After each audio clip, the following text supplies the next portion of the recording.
Before Fortnite took over middle schools, before mobile games had timers, currencies, and ads that trick you into clicking, there was something better, something messier, something more fun. A strange and beautiful corner of the internet where anything could be a game, and anyone could make one. It was the age of Flash, and now it's gone. Not just gone from browsers, but from culture, from classrooms, from kids' imaginations, from our collective internet memory. This is Frame Theory, and today we're not just asking why did Flash die, we're asking what did it mean to grow up in the Flash era, and what did we lose when it ended? Chapter 1, The Golden Era. The story of Flash games starts not with companies, but with creators. In the late 90s and early 2000s, Macromedia Flash gave anyone with a mouse and a dream the power to create animations and games that actually ran in your browser. You didn't need a console, you didn't even need to install anything. Just click and you were in. Suddenly, the floodgates were open. Teenagers, hobbyists, and artists were publishing games to websites like Newgrounds, which was arguably the heart of Flash culture, Miniclip for the mainstream hits, Armour Games and Addicting Games for that sweet lunchtime escape, and yes, even Cool Math Games, which was a loophole kids used to game at school. These sites exploded with content. Some were silly, Throw the Turtle. Some were absurdly difficult, World's Hardest Game. And others were wildly creative, like Line Rider, Fancy Pants Adventure, or the original Bloons. But it wasn't just about playing. It was about expression, about freedom. Anyone could upload their game, and anyone could become a legend. That raw creative spirit led to entire careers.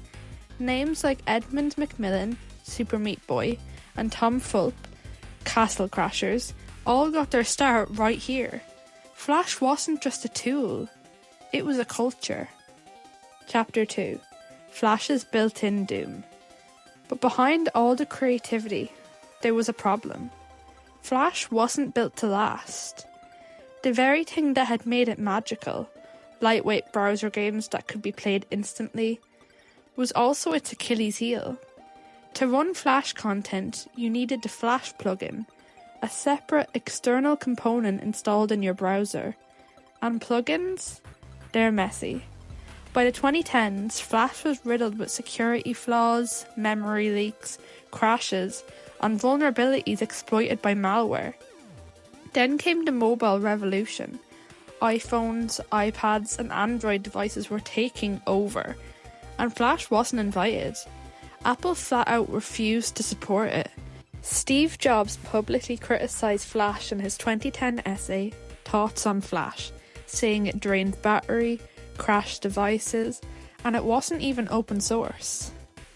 That moment lit the match. In the following years, Google Chrome began blocking Flash by default, Firefox and Microsoft Edge followed, and in 2017, Adobe itself announced Flash would be discontinued in 2020. Flash didn't go out in a blaze of glory. It faded, browser by browser, update by update, until suddenly, it was gone.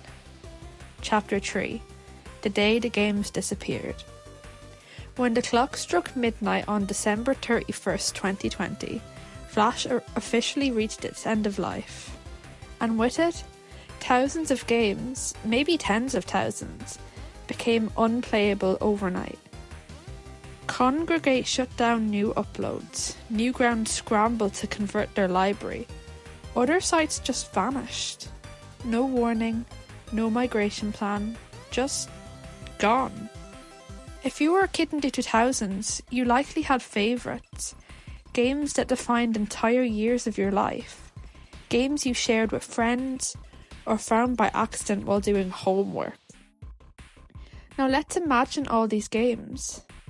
Gone without a trace. Sure, it's just digital data, but it's our digital data, our history. And in the process, we lost something even more important. The freedom to explore, to try something weird, to fail. Because unlike Steam or the App Store, Flash games didn't need to pass quality checks or algorithms. You could just upload a game about bouncing cats or launching whales into space, and someone, somewhere, would find it. That ecosystem is what vanished. Not just the games, but the idea that games could be anything. Chapter 4. The Fight to Preserve a Lost World. Just because Flash died didn't mean people gave up. Flash might have been abandoned by browsers, but it wasn't abandoned by fans. One of the biggest heroes in this story? Blue Maximus Flashpoint, an open source project that's archived over 150,000 Flash games and animations. It's free, it's downloadable, and it works offline, preserving titles that might have been lost forever. Then there's Ruffle, an emulator that lets Flash content run without the Flash plugin. Newgrounds implemented it, so did Cool Math Games, and several museums and educators. But here's the hard truth. Even the best preservation projects can't recapture what Flash felt like in the wild. You can save files, but you can't save that experience of logging into a sketchy site and stumbling onto Stick War or Interactive Buddy at 11 PM. Preservation is a miracle, but it's still a museum. The party's over. We're just trying to save the decorations. Chapter 5. From Creative Chaos to Controlled Content. The death of Flash also marked the end of an era for how we use the internet. In the 2000s, websites were weird. You had dancing GIFs, message boards, fan sites, games buried beyond 4 layers of Comic Sans menus. It wasn't efficient, but it was yours. Flash games were part of that same spirit. They were chaotic, unfiltered, human. But today, games, especially browser-based ones, are different. They're cleaner, slicker, monetized. You don't stumble onto random creations anymore. You get fed what the algorithm wants you to see. And instead of hobby devs uploading games for free, you have corporations funding ad-ridden clones optimized for engagement. The soul of Flash was always in its imperfection, and that's the part we haven't been able to replicate. Flash didn't just die because tech failed. It died because the internet changed. So where does that leave us? The plug got pulled, the games disappeared, but the influence of Flash? It's everywhere. Indie devs still channel its spirit. Games like Friday Night Funkin' are Flash descendants in disguise. Tools like Unity, Godot, and even Scratch carry on the legacy of easy access game creation. Flash taught a generation that you don't need permission to create something fun, and while its death marked the end of an era, it also set up the stage for the one we're in now.